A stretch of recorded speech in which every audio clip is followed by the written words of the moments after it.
Hello everybody and welcome back to having a little bit of an experiment with circuit cubes again.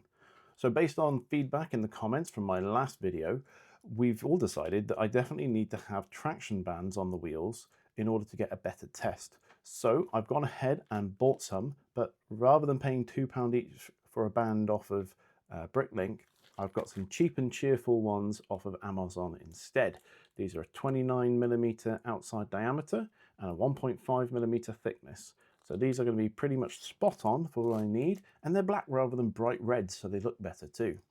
So I'm going to be using the locomotives that I did last time to rerun this experiment, except Thomas here doesn't have the groove required to take a traction band. So he's going to be sitting this experiment out, unfortunately, but we will be definitely seeing what the pannier tank can do in this situation. I'm also going to be putting these traction bands onto the front driving wheels of the 2251 as well, which I already know can pull a stupid amount of rolling stock behind it. You'll know as well, especially if you've seen the video that I put up on my Instagram. And in addition to all of this that I'm doing today, when we do test with as much rolling stock as possible, I've got some extra disc magnets to put between the various bits of rolling stock, as when you end up with too many pieces, the magnets can just fail at the very start of the train and the train will shoot off at high speed. And much to my detriment at the last Brick Festival I did, that happened just before a corner and the 2251 decided to derail and obliterate itself into several small pieces. So let's go and start this experiment and see how we get on with adding the traction bands onto the locomotives. So in order to get the traction bands onto the pannier tank, I'm going to have to do a small amount of disassembly and push these axles out so that I can remove the wheels, as the footplate comes down over the very top of it, which is going to prevent me from getting that band up and onto it.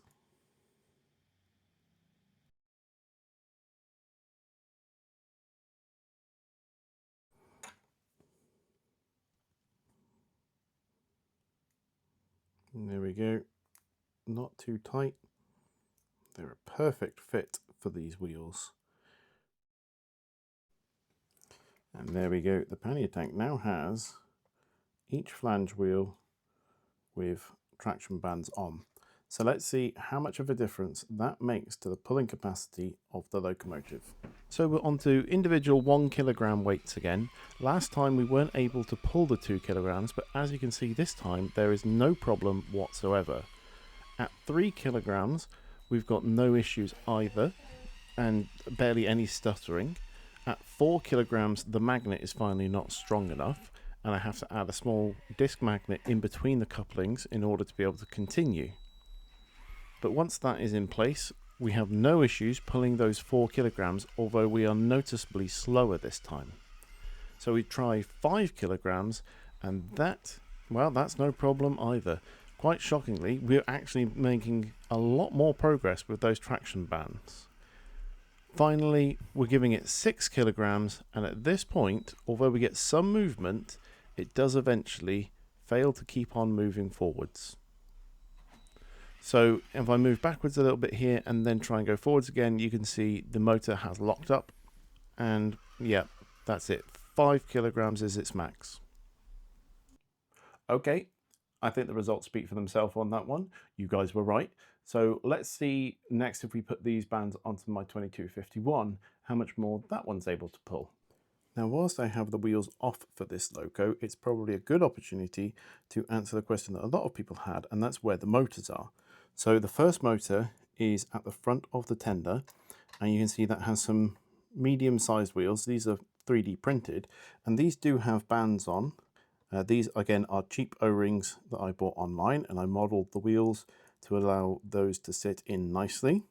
And then at the front of the locomotive is another Lego train motor, which is built into the body of the locomotive itself. So that's what's giving that front propulsion.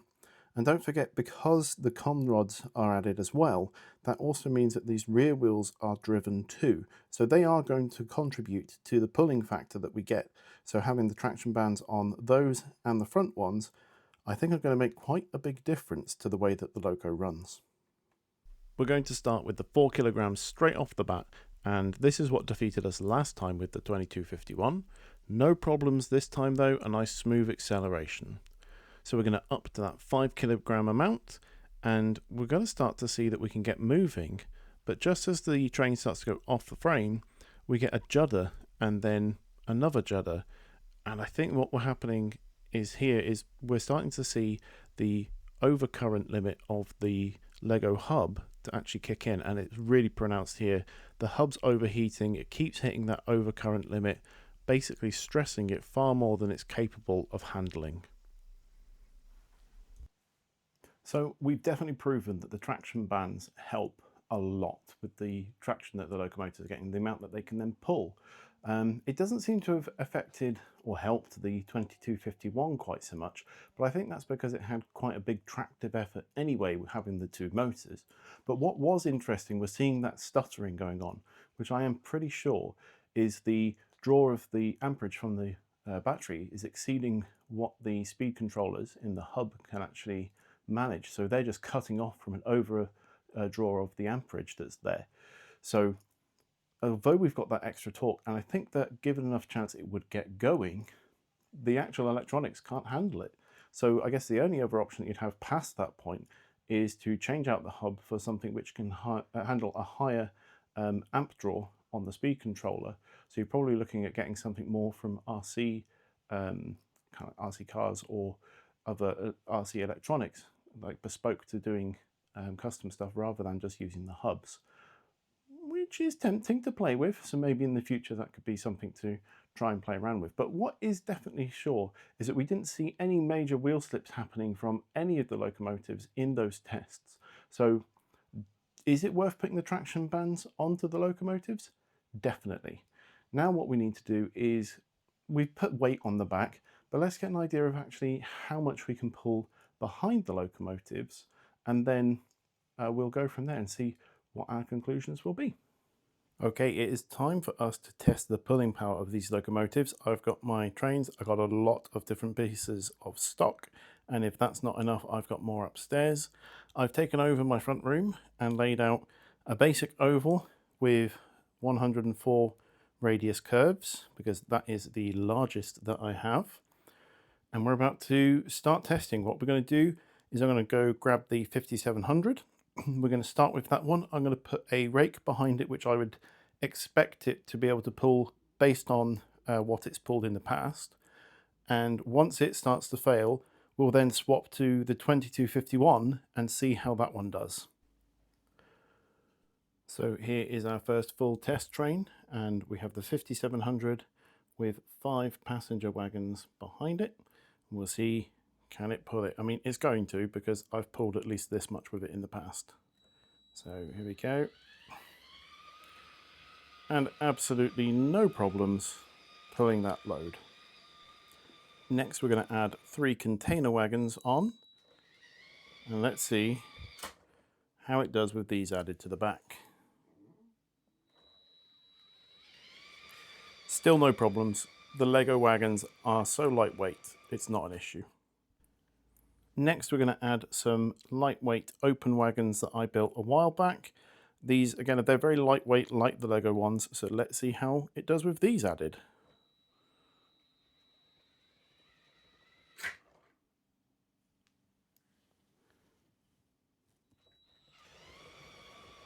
Yeah, no problem still. So a very long train that it can pull. Right, we're going to go a little bit of a jump this time, because I'm not going to be putting these on one at a time, and add a whole rake of log wagons from the cargo train set. So let's back on and see how we get on with that.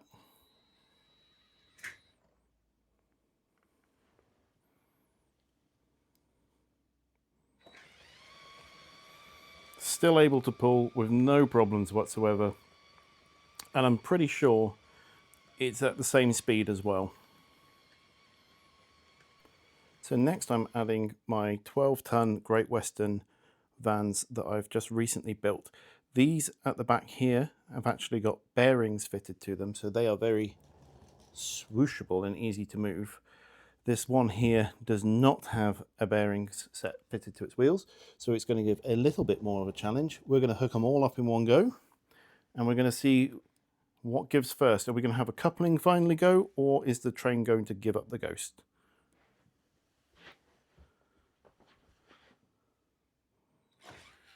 Oh, there we go. Our first coupling has uncoupled. So we're going to throw a magnet in between there and we'll try again. Okay, magnet fitted. Let's see if the little tank engine can.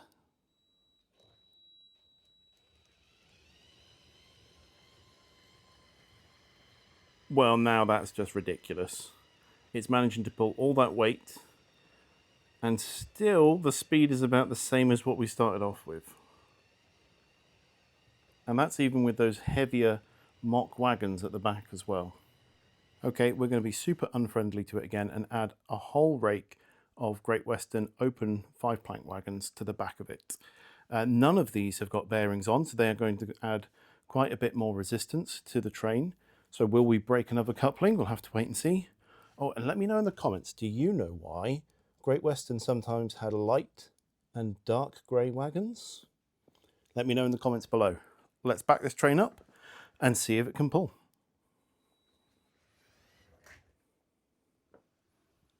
See, already that's not connected. There we go. Okay, this is getting silly now. Come on, Pannier Tank, we believe in you.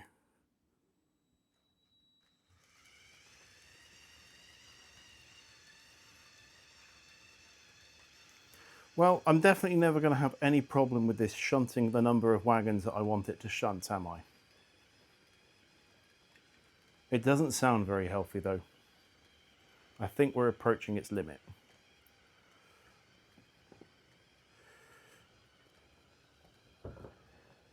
Okay, for my next trick, we have added my 3 basic carriages which I built for my Hogwarts Express. If it manages to pull all of this, it will have very much exceeded my expectations. So let's go, Mighty Pannier, go. Ah, we've got a coupling break again, so time for another magnet. Okay, take 2. Let's see how it gets on.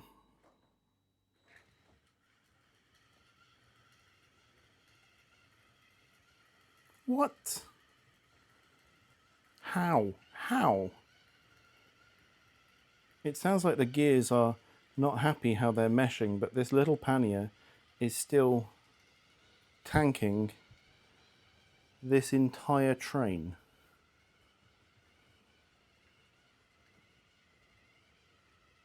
This was not what I was expecting from this. And it's even got a derailed bogie as well, and it's still pulling it along. Okay, let's add more. Okay, we are not slowing down the pace at which we're adding things. We've now got my 2 12-ton towed brake vans added to the back, and I've also added the crane from the cargo set as well. And also in the comments, why are these called toads? Do you know? Let me know below. Let's see if this pannier tank, which is currently getting very close to its own backside, is it going to be able to pull all of that? Oh, another coupling break. So it's time for another magnet. Okay, we are continuing with disbelief, the fact that this one pannier is pulling everything here. So let's see if that magnet is going to let us keep going.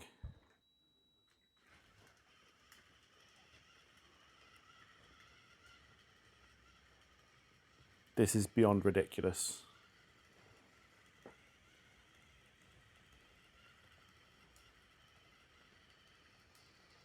I can only imagine that this is pulling a lot of ampage from the battery of the circuit cube though.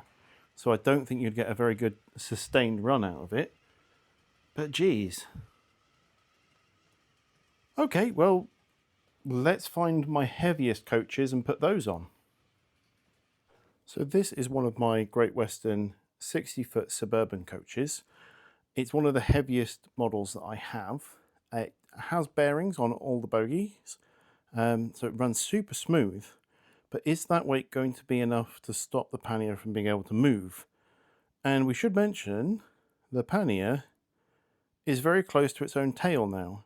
And if it can pull this much, can the 2251, which is, I think, wouldn't be as torquey as the Pannier Tank is that going to be able to pull as much as what the Pannier has? Well, let's push the button on here and see.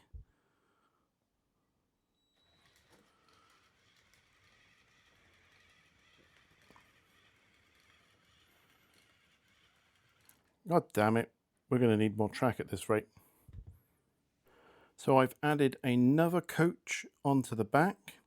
This is going to be the heaviest it can be because it has fully caught up with itself. I'm not sure if, as I take the slack out, if this is actually going to hit itself at the back end there or not. We're probably going to have to call it after this and then try the 2251 and see what it can pull in comparison to this ridiculous little pannier tank running a circuit cube.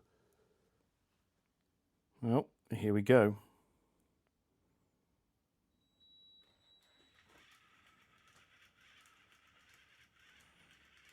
Oh, it is struggling now.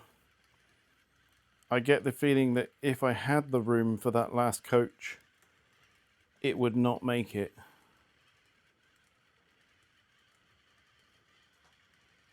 That is ridiculous.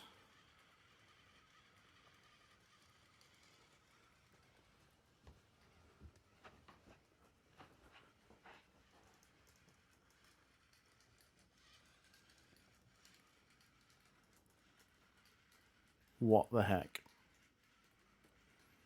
Okay, let's make some room and give the 2251 a chance. Okay, the 2251 has been placed behind the train. I have had to remove the crane so that I have enough space for it to fit, as it is twice as long as the pannier.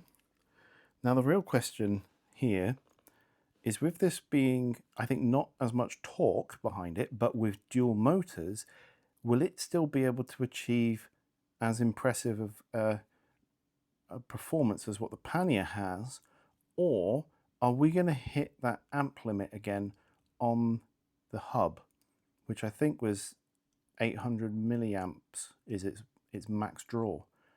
What do you think? Put in the comments below, is the 2251 going to be able to match the Pannier's performance?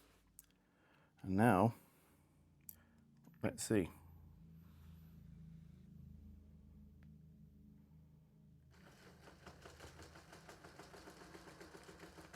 Well, we've got some slippage going.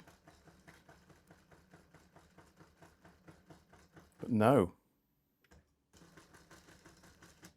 And it started to hit that amperage moment as well. If we give it a little bit of a nudge, can it get enough momentum going?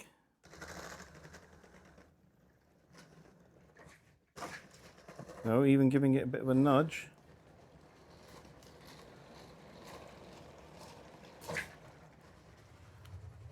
Oh, the train's broken.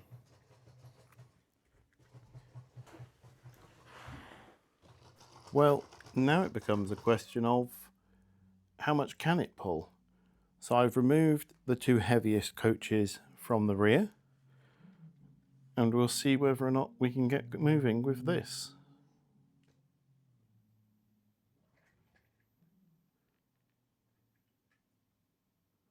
It's still trying to accelerate.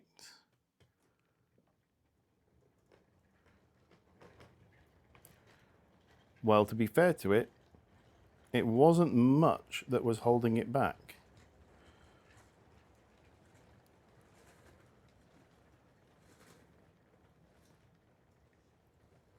It's struggling a lot as it gets to those corners though.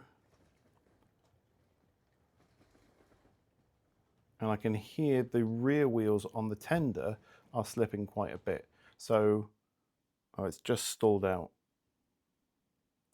In fact, my controller has just disconnected. So I wonder if that means the hub has just overheated.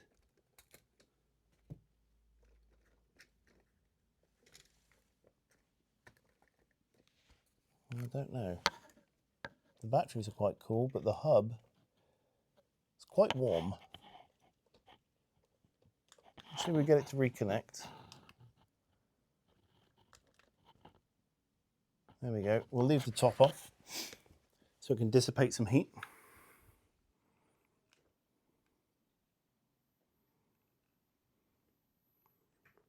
It's getting up to speed again.